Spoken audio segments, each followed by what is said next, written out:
Hello, I'm James Cridland, the radio futurologist, and this is Radioland, my weekly radio trends newsletter. It's obviously just had a week off for Christmas, and normally I'd wait until next week to send out the first Radioland of the year, but there's already too much news, so here we are, and Happy New Year to you. This is Radiocentre's last year and closures as we move into 2026, and this podcast is sponsored by RSS.com.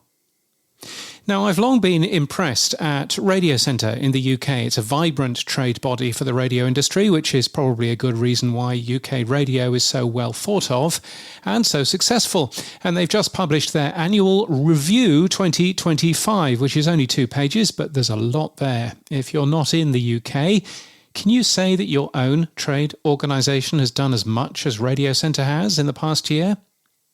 Now, here's a new radio station in Montgomery in Alabama. Turn your radios up. What if your radio station actually listened to what you play? The new Streams 100.5 is powered by what you stream. Every song, every week. Hey, yo, it's your boy Chris. Hey, guys, it's your Big Barney.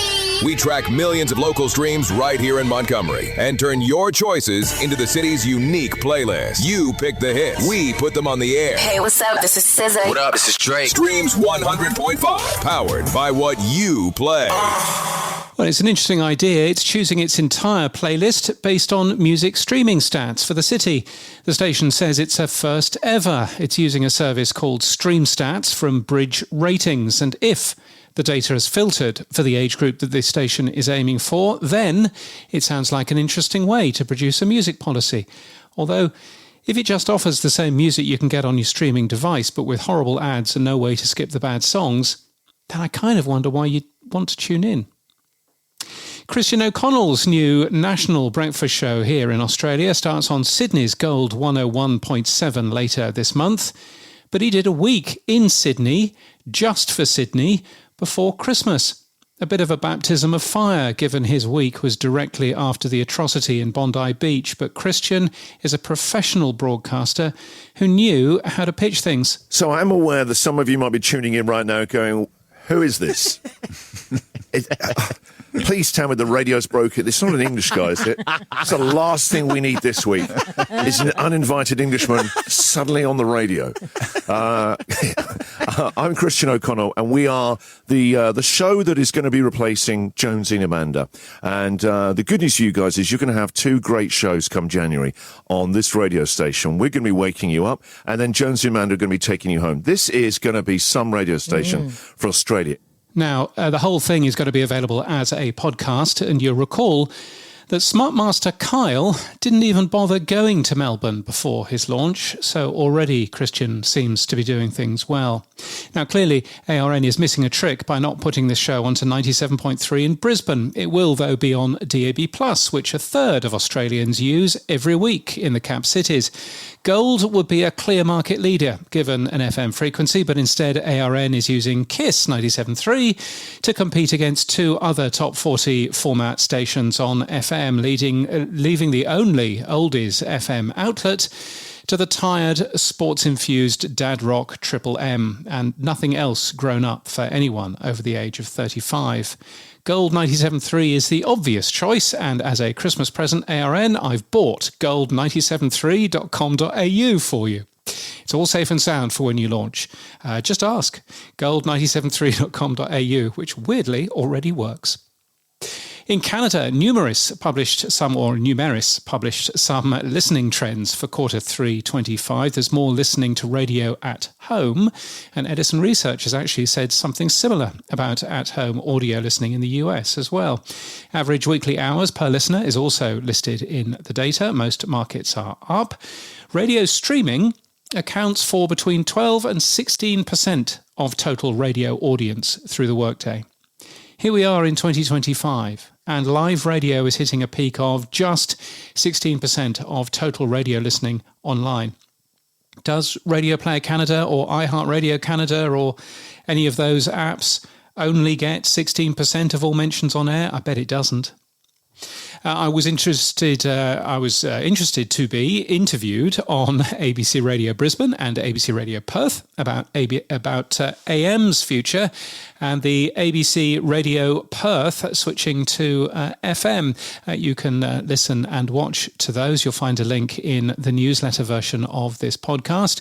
Also, Spotify has added a playlist mix feature, which I've tried, and it's fatally flawed, rather unfortunately. Otherwise, it would be pretty good, but you can't quite use it if you just want to make some nice mixtapes, which is a bit of a shame.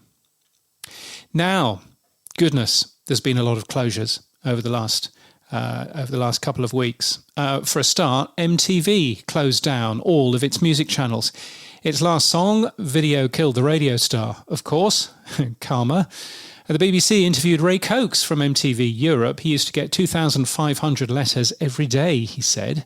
It's quite a good interview. You should go and take a peek at that. One of the things that he says was kind of the death knell of MTV was when it stopped being MTV Europe and it started having UK versions and versions for Germany and versions for France. And he said the community, which had grown up of people feeling very European and feeling very much as if they were in touch with everything, all of that community just went away. And I think that that's an interesting story about radio, perhaps, as well. Now, while the last 10 minutes of Absolute Radio on 12:15 was spent with a beautifully crafted piece of audio, the last song played on MTV's music channel just faded away, and it was replaced with a rotating logo with some scrolling text, the first part of which said, default text. Yes, if MTV meant anything to you, it clearly didn't mean anything to its final owners. In Ireland, RTE Plus, RTE 2XM, RTE Junior and RTE Radio 1 Extra all closed. I linked to closing audio from 2XM. They played Joy Division's Transmission, and RTE Pulse, which played Ultra Cynic's Nothing Is Forever. Nice choices. Also closing audio from Radio 1 Extra, which was very weird. It just ended with a back announce of a just finished show by a continuity announcer. You've just been listening to Democracy Now!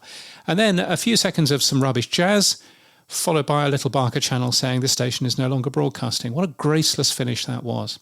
The stations were additional services for DAB, but RTE closed its DAB services in 2021, and those services have only been online and via TV since. Notably, though, RTE Gold is continuing.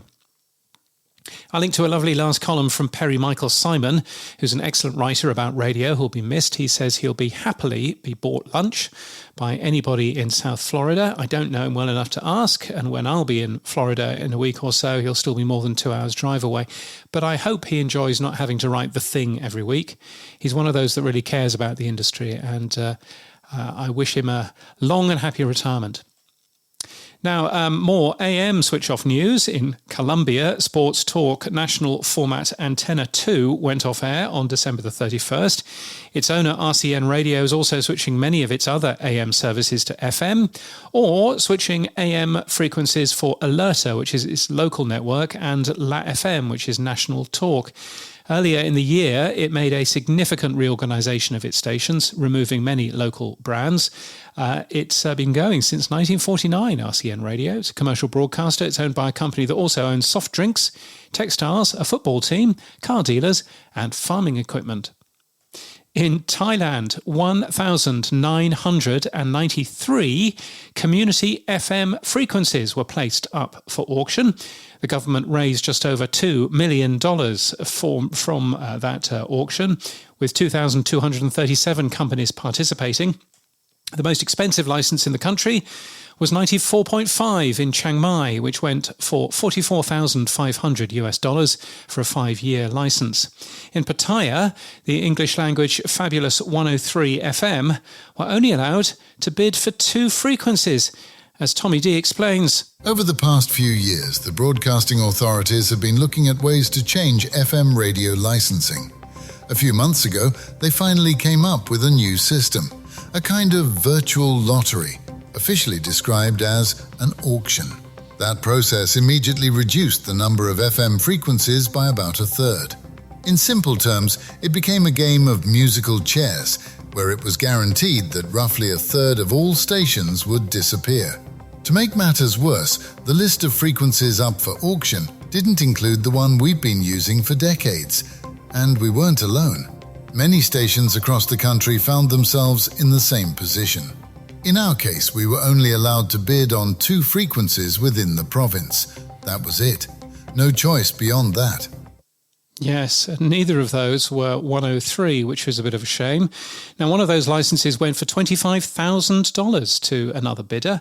The station says, as you've just heard, that the process has made a third of all stations disappear, and from the 1st of January, Fabulous 103 FM is now called Fabulous Radio, and it's been online only. And unconnected, I think, in Bangkok, Tero Radio has closed after 35 years, according to an announcement on its website, which partially reads, "Due to shifting trends in media consumption, we have faced significant challenges that have made it impossible for us to continue." They ran 4 stations, including Virgin Hits, more recently just Hits. I visited their studios in 2010, and you'll find a blog all about that linked from the newsletter. The Thai radio industry is predicted to drop from $76 million in ad revenue to $73 million in 2026, but it's also a very difficult market to operate in. FM signals are owned by the government, and when I visited in 2010, the operators of the stations had to pause every hour for state news. Elsewhere, I also personally blogged about getting Linux to work on an old MacBook, or not, a review of the electric car I've been driving over the last year, and a review of an email forwarding solution, because of course I have. Where am I speaking next? I'm speaking in 3 places. Podfest in Orlando, in Florida, in just a couple of weeks' time. One of my talks is going to be where we've been and where we've been, where we're going. A look back at where we've come from, including last year's podcast news and trends, to help us understand how podcasting is changing and how we should be changing with it. It should be fun. If you can be there, then that would be fantastic. I'm also taking part in the new media show that week, live from stage. The other people will be talking about crappy TV, and I will be the only person saying, but audio. Also, Radio Days Europe in Riga in Latvia. The future of audio is people-powered. I'll be talking a lot about where radio is going and what we shouldn't forget. Why the future is bright as long as we understand why our audience comes to us in the first place. Very much looking forward to doing that. The flights are all booked, you'll be glad to know. So that's a good thing. And my first time in Riga in Latvia, and that should be fun. And also I will be speaking at the podcast show in London in May the 20th to the 21st. That is a great event if you have any interest in podcasting. And frankly, even if you don't, you should still turn up. It's relatively cheap to go. Well worth taking a peek. Podcastshowlondon.com is, I think, where you go to find tickets and stuff. And if you read Pod News, you'll find some money off in there as well. And thank you to Great Dane for 10 coffees. 10 coffees. He or she says, good to see someone covering the subject I love. We can't put James on the cover of the Rolling Stone, but we can do better than Dr. Hook did by buying 5 copies for their mothers. I've bought 10 for James. They write, I don't know anything about who Great Dane is. I would quite like to. Buy Me a Coffee isn't telling me.